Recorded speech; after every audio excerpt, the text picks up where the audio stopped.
इस वीडियो को लाइक करें, हमारे चैनल को सब्सक्राइब कर बेल आइकन जरूर प्रेस करें। हमारी न्यू वीडियो सबसे ले जाएंगे। देह धरे कर यही फल भाई, भजिए राम सब काम विहाई। सब कामों को प्राथमिकता न देते हुए प्रभु की भक्ति को प्राथमिकता दो, यही शरीर को प्राप्त करने का परम फल है।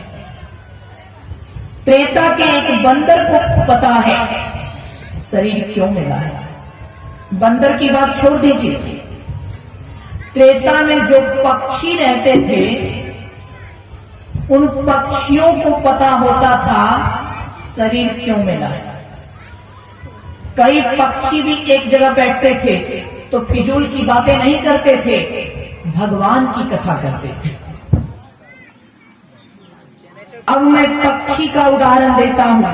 त्रेता के पक्षियों में भी इतना ज्ञान था कि शरीर की प्राप्ति क्यों हुई है।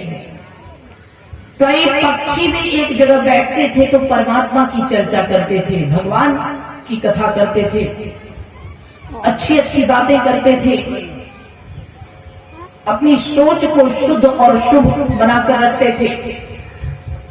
श्री रामचरितमानस में इसका भी उदाहरण है। त्रेता में एक कौवा था। वह कौवा पक्षियों की सभा लगाता था।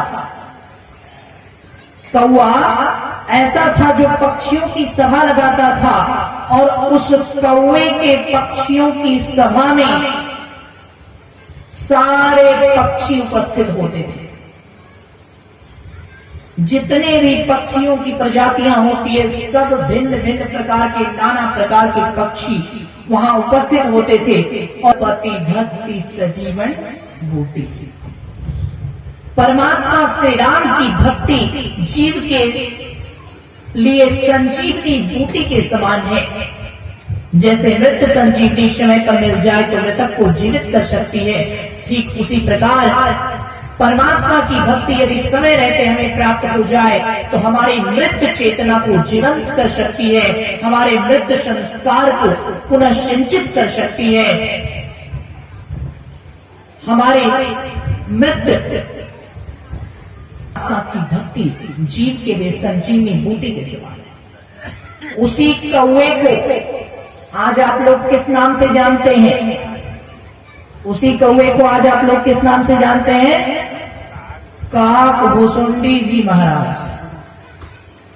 एक साधारण कौवा भी भगवान की भक्ति करते करते इतनी प्रतिष्ठा पाता है कि उसको काक भुसुंडी जी महाराज कहते हैं। महादेव भगवान शिव भी पक्षी का रूप बनाकर उसी कौवे के पास जाकर उससे नीचे बैठते थे। वो कौवा ऊपर बैठता था और भगवान शिव उसके नीचे बैठकर उस कौवे से सत्संग और हरि कथा को सुना करते थे। ये है परमात्मा की भक्ति की शक्ति।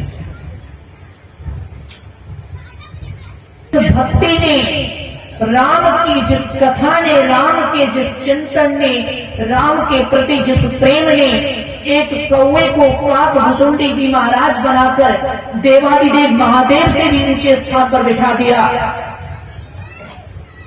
उस परमात्मा की भक्ति का आश्रय छोड़कर हम लोग इधर उधर की चीजों में लगे रहते हैं। धिक्कार है हमारे ऐसे व्यर्थ जीवन पर।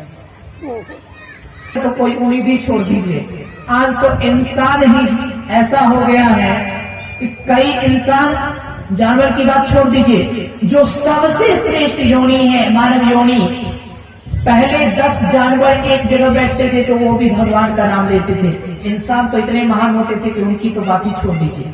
और आज के समय में स्थिति यह है, इंसान भी 10 इंसान एक जगह बैठ जाएं तो परमात्मा की चर्चा नहीं करेंगे।